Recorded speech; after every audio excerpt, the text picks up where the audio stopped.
So ಈಗ ಗಮೀಸ್ ಎಷ್ಟೊಂದು ಗಮೀಸ್ ಕೂದಲಿಗೋಸ್ಕರ ಬರುತ್ತೆ, ವೆಯ್ಟ್ ಲಾಸ್ಗಂತ ಬರುತ್ತೆ, ಹೌದು. ಆ್ಯಂಡ್ ಟೆಸ್ಟೆಸ್ಟ್ರಾನ್ ಬೂಸ್ಟ್ ಮಾಡೋದಕ್ಕೂ ಗಮೀಸ್ ಬರುತ್ತೆ. ಇದೆಲ್ಲ ಸೇಫಾ ಅಥವಾ ಈ ಗಮೀಸ್ ಎಲ್ಲ ಹೆಂಗೆ ವರ್ಕ್ ಆಗುತ್ತೆ ಅಂತ?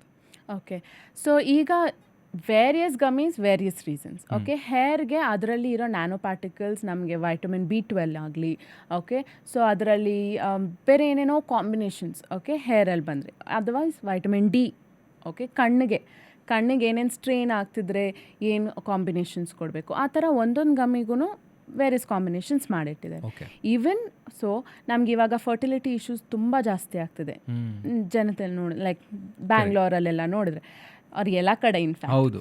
ಓಕೆ, ಸೊ ಅಲ್ಲಿ ನೋಡಿದಾಗ ಬ್ಯಾಕ್ಟೀರಿಯಾ, ನಮಗೆ ವೆಜೈನಲ್ ಬ್ಯಾಕ್ಟೀರಿಯಾ ಅಂತಲೇ ಗಮೀಸ್ ಬೇರೆ ಮಾಡಿದ್ದಾರೆ. ಸೊ ಪ್ರತಿಯೊಂದಕ್ಕೂ ಡಿಫ್ರೆಂಟ್ ಬ್ಯಾಕ್ಟೀರಿಯಾ, ಬೇರೆ ಬೇರೆ ಬ್ಯಾಕ್ಟೀರಿಯಾ, ಬೇರೆ ಬೇರೆ ಉಪಯೋಗ, ಬೇರೆ ಬೇರೆ ಗಮೀಸ್. ಸೊ ನಮಗೆ ಗಟ್ ಅಂತ ನೋಡೋದಲ್ಲಿ ಬರೀ ಓಕೆ ಗಟ್ ಹೆಲ್ತ್ ಅಂತ ನೋಡಿದ್ರೆ ಆರ್ ಅದರಲ್ಲೇ ಬರೆದಿರುತ್ತೆ ಈ ಬ್ಯಾಕ್ಟೀರಿಯಾ ಅದಕ್ಕೆ ಯೂಸ್ ಮಾಡಬೇಕು. ಸೊ ಫರ್ಟಿಲಿಟಿ ಕೇರ್ಗೆ ಬೇರೆ ಥರ ಬ್ಯಾಕ್ಟೀರಿಯಾ, ಮತ್ತು ವೆಯ್ಟ್ ಲಾಸ್ ಮಾಡಬೇಕು ಅಂದರೆ ಬ್ಯಾಕ್ಟೀರಿಯಾ ಜೊತೆ ಇನ್ನೊಂದು ಕಾಂಬಿನೇಷನ್. ಸೊ ಒಂದೊಂದು ಗಮಿಯಲ್ಲೂ ಒಂದೊಂದು ಕಾಂಬಿನೇಷನ್ಸ್ ಇರುತ್ತೆ. ಸೊ ಅದು ನಮ್ಗೆ ಯಾವುದು ಉಪಯೋಗಕ್ಕೆ ಬರುತ್ತೋ ಅದನ್ನು ತೊಗೊಬೇಕು.